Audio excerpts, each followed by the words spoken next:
দর্শক, প্রফেসর ইউনূস যাকে মিথ্যা মামলায় অবৈধভাবে জেলে আটকে রেখেছিলেন, সেই প্রতিবাদী সাংবাদিক আনিস আলমগীর অবশেষে হাইকোর্টে জামিন পেয়েছেন। প্রফেসর ইউনূসের মেটিকুলাস ডিজাইনে করা সন্ত্রাস বিরোধী আইনের যে মামলা, সেই মামলাটা যে ভুয়া সেটা কোর্ট টের পেয়ে তাকে জামিন দিয়েছে। জামিনের এই ঘটনা নিয়ে আনিস আলমগীরের যিনি উকিল, তিনি যে কথা বলেছেন সেই কথা শুনলে আপনার চোখ কপালে উঠে যাবে। আনিস আলমগীরকে হাইকোর্টে জামিন দেয়া হলো। প্রফেসর ইউনূসের মেটিকুলাস ডিজাইন পরিবর্তন হতে শুরু করেছে যখন নতুন সরকারের আমলে, তখন আনিস আলমগীর কি মুক্ত হতে পারছেন, নাকি এখনও জটিলতা আছে? জটিলতা থাকলে কতদিনের আর জটিলতা রয়েছে? চলুন একটু এই গুরুত্বপূর্ণ ব্যাপারে আলোচনা করে দেখি গণমাধ্যম কি বলছে, হাইকোর্ট থেকে কি বলা হলো, আনিস আলমগীরের অ্যাডভোকেট তিনি কি বললেন। থাকবেন পলিটিক্স টিভির নিয়মিত আয়োজনে।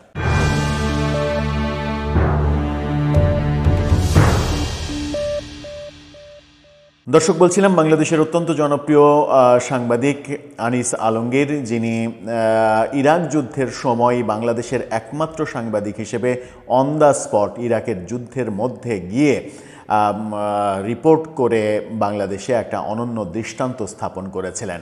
বাংলাদেশের আর কোনো সাংবাদিকের সরাসরি ইরাক যুদ্ধ কাভার করার কোনো রেকর্ড নেই। সেই আনিস আলমগীর টক শোতে প্রফেসর ইউনূস সরকারের সমালোচনা করার কারণে তার বিরুদ্ধে মিথ্যা সন্ত্রাস বিরোধী আইনে মামলা করে তাকে কারাগারে রেখেছিল গত ডিসেম্বর মাস থেকে। ডিসেম্বরের মাঝামাঝি সময়ে তিনি ধানমন্ডিতে জিম করছিলেন, তখন ডিবি পুলিশ গিয়ে তাকে জিজ্ঞাসাবাদের জন্য ডিবি কার্যালয়ে নিয়ে যায়। সারা রাত ডিবি কার্যালয়ে, সন্ধ্যায় তাকে নিয়ে যায়, সারা রাত ডিবি কার্যালয়ে রাখার পরে সকালবেলায় তাকে নতুন গজানো একটা মামলায়, যে মামলাটা ওই তথাকথিত একজনকে দিয়ে করানো হয়েছে, করিয়ে তাকে সন্ত্রাস বিরোধী আইনে জেলে ভরা হলো। চ্যানেল আই কি বলছে দেখুন। চ্যানেল আইয়ের শিরোনামে বলা হচ্ছে, হাইকোর্টে জামিন পেলেন সাংবাদিক আনিস আলমগীর। বিচারপতি কে এম জাহিদ সারোয়ার ও বিচারপতি শেখ আবু তাহেরের হাইকোর্ট বেঞ্চ জামিনের আদেশ দিয়েছেন।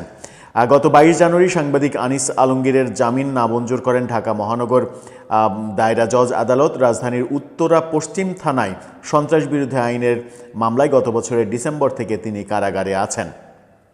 14 ডিসেম্বর রাজধানীর ধানমন্ডির একটি ব্যায়ামাগার থেকে আনিস আলমগীরকে জিজ্ঞাসাবাদের জন্য ঢাকা মহানগর গোয়েন্দা পুলিশের দপ্তরে নিয়ে যাওয়া হয়।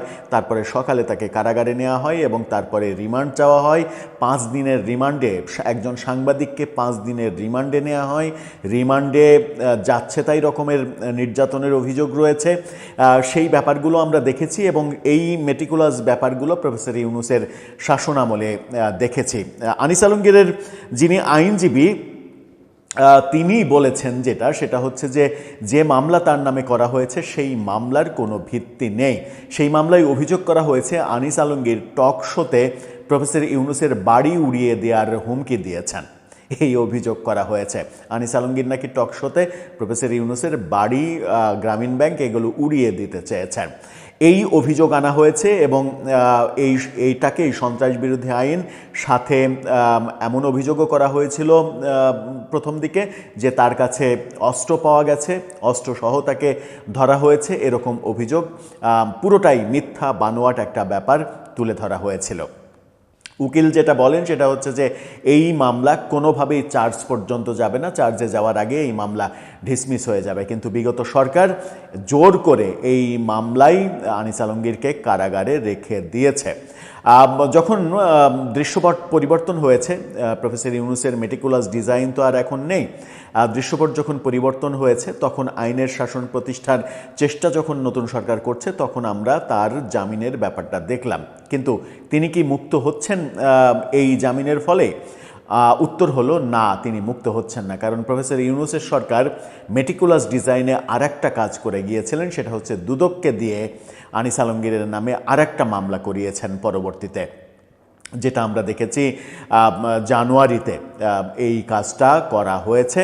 এই কাজটা জানুয়ারিতে করার ফলে তিনি ওই মামলাতে পরে তাকে শোন অ্যারেস্ট দেখানো হয়েছে, ওই মামলাতেও তিনি আটক রয়েছেন।